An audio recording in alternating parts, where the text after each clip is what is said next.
देखिए घाटी को एक बार फिर से दहलाने की कोशिश ये आतंकी कर रहे हैं, लेकिन कश्मीर घाटी को दहलाने की साजिश जो है अब नाकाम होते हुए इस वक्त नजर आ रही है, क्योंकि हमारी सुरक्षा एजेंसियां वहां पर आप देखिए कैसे तैयारी करके बैठी है।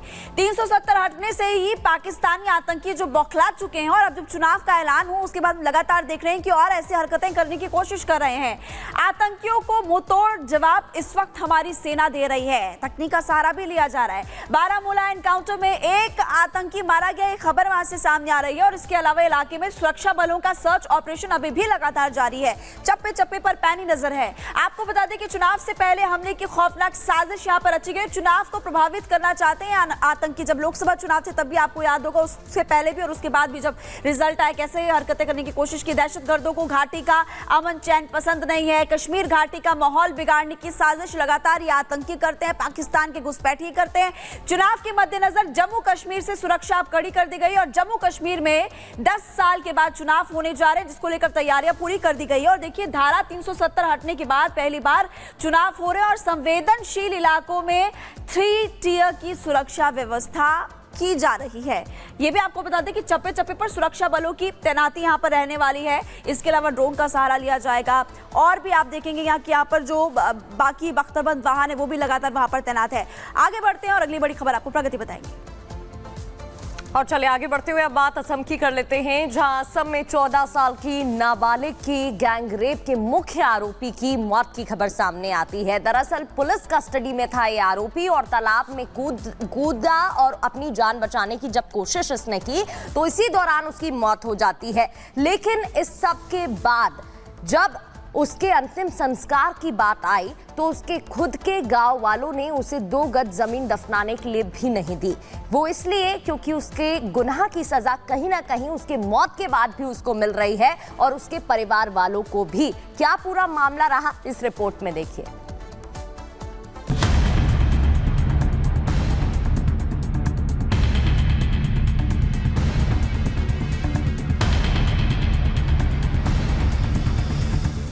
असम के नगांव गैंगरेप के एक आरोपी की मौत हो गई है।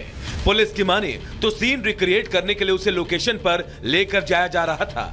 इसी दौरान उसने भागने की कोशिश की और तालाब में कूद गया। तालाब में डूबने से आरोपी की मौत हो गई। लगभग 2 घंटे तक सर्च ऑपरेशन चलाने के बाद तफाजुल का शव बरामद हो पाया। आरोपी तफाजुल इस्लाम इस केस का मुख्य आरोपी बताया जा रहा था। There is a pond adjacent to the PO. And then he jumped into the pond. So we tried to rescue him, but due to the darkness, we could not rescue him. Immediately, we summoned SDRF team. SDRF arrived at the spot within 20-30 minutes, and then we searched it again. And around 5:10, 5:15 in the morning, we could recover the dead body of the deceased. कौन था तफाजुल इस्लाम? 22 अगस्त को एक नाबालिग का rape हुआ था। नाबालिग cycle से ट्यूशन से लौट रही थी। 3 लोगों ने नाबालिग को हवस का शिकार बनाया। इन्हीं 3 आरोपियों में से एक था तफाजुल इस्लाम। हालांकि इस मामले में 3 में से 2 आरोपी पकड़े जा चुके थे। इनमें से एक की मौत हो गई, जबकि तीसरे को तलाशा जा रहा है। घटना के बाद असम के सीएम हिमंता बिस्वा शर्मा ने साफ कर दिया था कि हम बेटियों की रक्षा से कोई समझौता नहीं करते। ठीक उसके बाद इस घटना ने एक तरफ कई सवाल खड़े कर दिए। सवाल ये कि क्या अपराधियों पर सख्त असम सरकार के डर से आरोपी ने जान दे दी, तो दूसरी तरफ लोग इसे न्याय से जोड़कर भी देख रहे हैं। गौरतलब है कि असम और यूपी में अपराध और अपराधियों पर 0 टॉलरेंस की नीति है, खासकर बेटियों के खिलाफ होने वाले अपराध पर। मेरा एक ही बात है, जब नारी का ऊपर कोई अत्याचार होता है, नारी का ऊपर, नारी का मर्यादा का ऊपर कुछ काम, ऐसा गलत काम होते हैं तो हमें तुरंत एक्शन लेना चाहिए। घटना तो होता ही है, लेकिन सरकार को देखना चाहिए पब्लिक कि सरकार एकदम स्ट्रिक्ट एक्शन ले रहा है।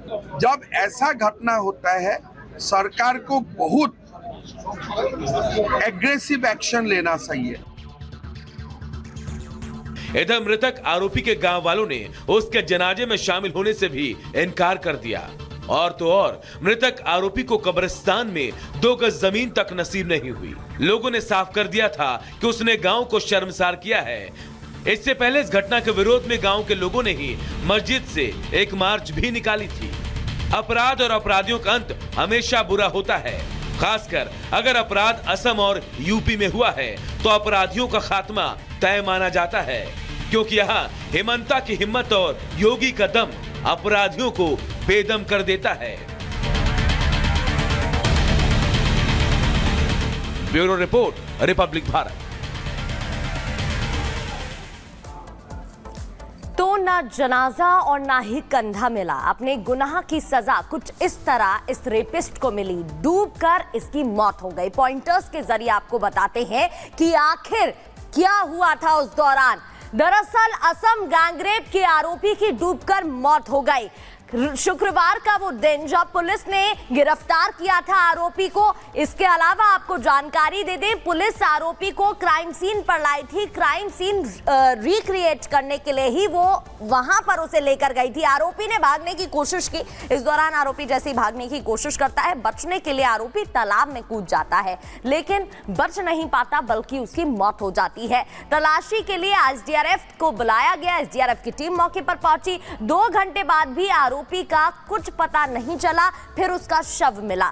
गांव वालों ने आरोपी के परिवार का बहिष्कार कर दिया। उसकी गुनाहों की सजा उसके परिवार को भी मिल रही है और तफजुल के जनाजे को कंधा भी नहीं दिया। इतना ही नहीं, गैंगरेप के 2 और आरोपियों की तलाश अभी जारी है, जो कि फरार बताए जा रहे हैं। कब्रिस्तान में भी गैंगरेप आरोपी को जगह नहीं मिली। इतनी बड़ी क्योंकि उसने गुनाह किया है, उसकी सजा अब उसके मौत के बाद भी उसका पीछा नहीं छोड़ रही है।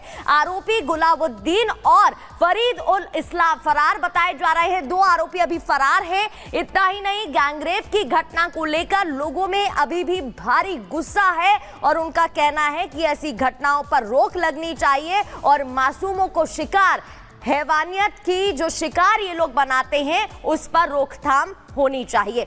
आगे बढ़ते हुए अब रुक कर लेते हैं 2 मिनट भारत का।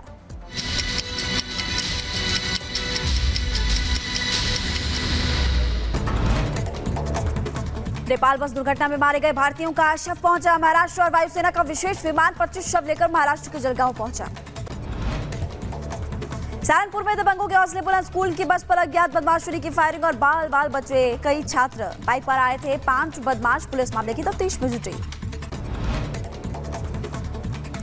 खबरों में आगे बढ़ते हैं, बात करेंगे शाहजहांपुर की। कुश्ती लड़ने के दौरान एक पहलवान की मौत हुई। पहलवान की मौत की पटखनी की वीडियो भी वायरल हो रही है। दंगल कराने वाले आयोजक और आरोपी पहलवान फरार हो गए। शाहजहांपुर में बैंक के बाहर एक शख्स ने बदमाशों के साथ मारपीट की। पीड़ित ने नकदी और सोने की चेन छीनने का आरोप लगाया। पुलिस मामले की जांच में जुटी।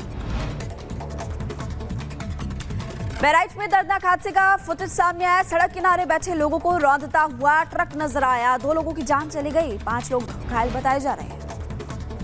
एमपी के दमोह में वाटरफॉल में नहाते समय नदी में डूबा एक युवक गहरी खाई में लापता हुआ। पुलिस, वन विभाग और एसडीआरएफ की टीम मौके पर मौजूद।